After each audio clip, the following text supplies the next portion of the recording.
Hello guys, welcome to my channel. মই তোমালোকক কম মই ব্লেন্ডিং কৰিবলৈ কি টুলস ইউজ কৰো আৰু সেই টুলসবোৰক মই কেনেকৈ ইউজ কৰো তো তোমালোকে ভিডিওটো শেষলৈকে চাই থাকা। এইটো হৈছে ব্লেন্ডিং ষ্টাম্প। এইটো সৰুৰ পৰা ডাঙৰলৈকে পোৱা যায়।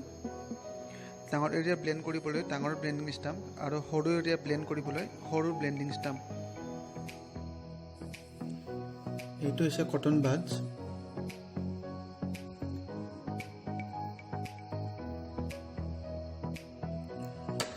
এইটো হৈছে ব্ৰাছ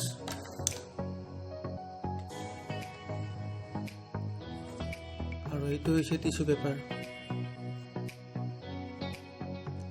এতিয়া মই এই টুলস কেইটা কেনেকৈ ইউজ কৰোঁ সেইটো দেখাম, তোমালোকে ভিডিওটো চাই থাকা।